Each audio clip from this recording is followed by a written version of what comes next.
Hi, this is PGA Professional Paul Hobart. I'm here with my buddy Andy Munson, and we're going to work on a high lofted shot next to the green from out of some heavy, wet rough.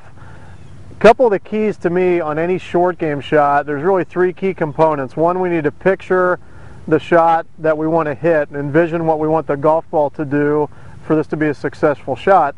Secondly, we have to choose the club that's likely to help us hit that shot. And then third, we need to work on the execution, which is the setup and the swing of how to take the vision and the club and then that execution actually produce the shot that we have in mind.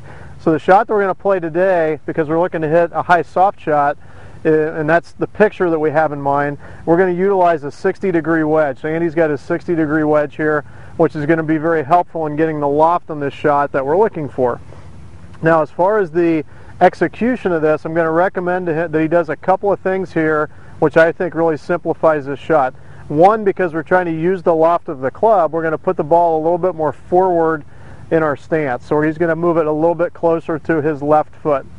Now, a big key on this shot for me is on the backswing. I like to see the head of the club go back and up. So I want to see the club actually up here higher than where his hands are. He's actually forming like a little L position with his lead arm and his golf club. And what that's going to do in getting the club to go back and up is build up some momentum that we can let that club drop down through the shot with some speed, and that's going to pop it out of this heavy wet grass that we're in. Okay?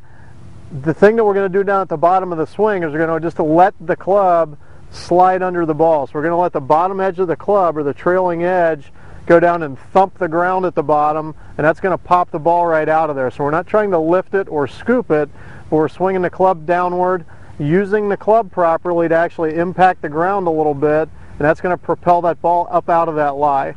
All right?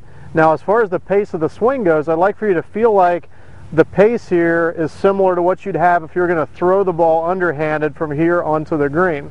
Okay, so just a nice swing back, let the club and the arms drop down through the ball, and that's going to pop it right out of here for us. So let's let Andy go ahead and run through this shot for us. Again, we're going to get the ball a little bit more forward. We're going to make sure we get the club head back and up on the backswing, and then we're going to drop the club down through the ball and let the lofted club and the pace of that swing go ahead and pop it right out of there for us.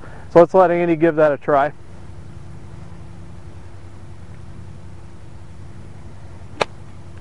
Nice. Okay, we got it up out of there.